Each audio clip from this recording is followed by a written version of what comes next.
I will stand with Israel. And some people may say if anyone supports Israel, the individual is also supporting genocide. That is not necessarily true. I support the right for Israel to eradicate Hamas and Hezbollah. I do have a strong desire to see Israel and Palestine can agree on an armistice, so no innocent people will continue to suffer at the expense of war. The fact is, even after Israel calls an end to the war, and if Hamas is not eradicated, I am sure Hamas will continue to plot more attacks against Israel in the future. Even if Israel and Palestine have finally agreed to live in peaceful terms, and both countries decide to grant access to their people to travel between the two countries freely, there will still be a problem, although I do believe the majority of the Muslims do want to live in peace and do not like violence. There are still quite a great number of Muslims who are predisposed to violence. We see that there are Muslims migrants who sought refuge in civilized Western nations.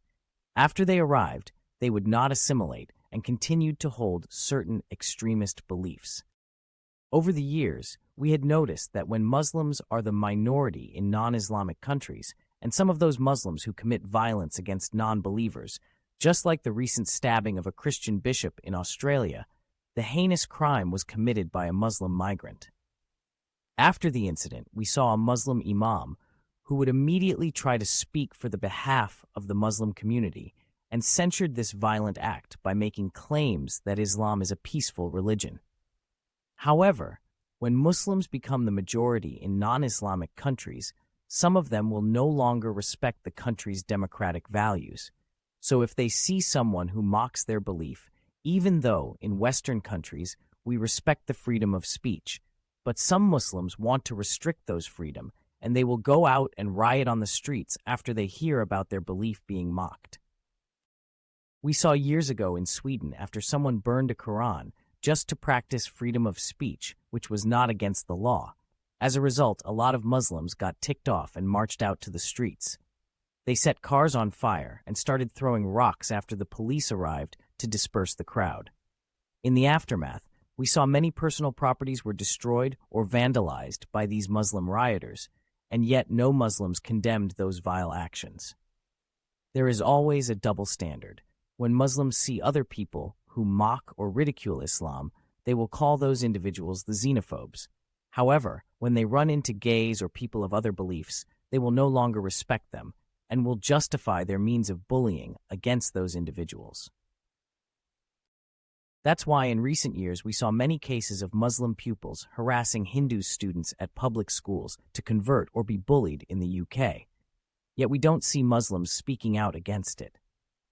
On the 7th of April 2017, a vehicle ramming Islamist terrorist attack took place in central Stockholm, the capital of Sweden.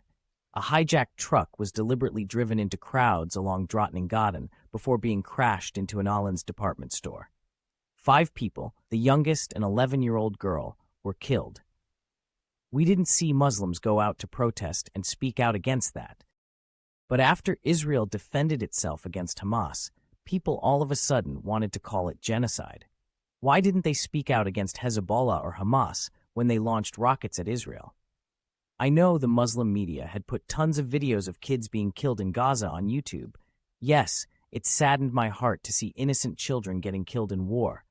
But why didn't Muslims speak out against Hamas when they beheaded babies, raped and mutilated innocent women on October 7th? We see all these pro-Palestine protests across the country that took place in various universities recently. Some of these protesters destroyed university properties and caused these universities to suffer significant losses.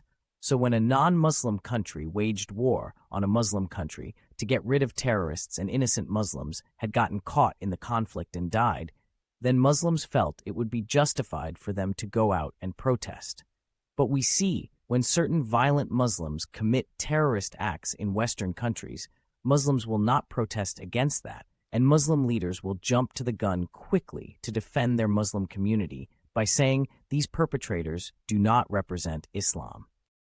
With that being said, I just want people to be more informed with the examples I had provided earlier. Since some Muslims are predisposed to inhumane violence, and no other Muslims want to speak out against that, So even if an armistice is issued between Israel and Palestine in the near future, Hamas and Hezbollah will undoubtedly continue to attack Israel, and likely no Muslims will speak out against that. Even if Israel and Palestine are able to stay in peaceful terms one day, how can we know there won't be any Muslims with violent tendencies that will sneak into Israel to commit terrorist acts, since the two countries have different beliefs? From history, we learned that Muslims are the ones who are more predisposed to violence, so they will likely resort to committing violent acts more often.